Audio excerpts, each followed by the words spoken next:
Friends, welcome back to my channel. ನಾನು ನಿಮ್ಮ ಸವಿತಾ. ಇವತ್ತು ಮನೆಯಲ್ಲಿ ಮಾಡುವಂಥ ಎಳ್ನೀರು ಜ್ಯೂಸ್ ಹೇಗೆ ಎಂದು ತೋರಿಸುತ್ತೇನೆ ಈ ವಿಡಿಯೋದಲ್ಲಿ. ಅದಕ್ಕೆ ಬೇಕಾಗಿರುವ ಸಾಮಗ್ರಿಗಳು: ಎಳ್ನೀರಿಂದು ಕಾಯಿ, ಸಬ್ಜಾ.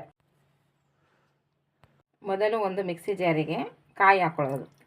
ಎಳ್ನೀರದ್ದು ಬರುತ್ತಲ್ಲ ಕಾಯಿ, ಅದು ಈ ಹದವಾಗಿ ರುಬ್ಕೊಂಡಿದ್ದೀನಿ ನೋಡಿ. ರುಬ್ಬಿರೋದನ್ನ ಎಳ್ನೀರು ಸೇರಿಸ್ಬೇಕು. ನೆನೆಸಿಟ್ಟಿರುವಂಥ ಸಬ್ಜಾ ಸೀಡ್ಸು. ಈ ಸಬ್ಜಾ ಸೀಡ್ಸ್ ಬಂದು ಫ್ರೆಂಡ್ಸ್ ವೆಯ್ಟ್ ಲಾಸ್ ಮಾಡೋರಿಗೆ ತುಂಬ ಒಳ್ಳೆಯದು. ಆಮೇಲೆ ತುಂಬ ಹೀಟ್ ಇರುತ್ತಲ್ಲ ಅವ್ರಿಗೆ ತುಂಬ ಒಳ್ಳೆಯದು ಇದು.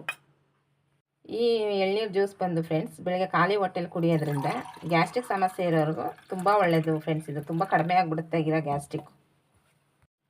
ಈ ವಿಡಿಯೋ ನಿಮಗೆ ಇಷ್ಟವಾದಲ್ಲಿ ನನ್ನ ಚಾನಲ್ನ ಲೈಕ್ ಮಾಡಿ, ಶೇರ್ ಮಾಡಿ, ಕಮೆಂಟ್ ಮಾಡಿ, ಸಬ್ಸ್ಕ್ರೈಬ್ ಮಾಡಿ. Thank you friends.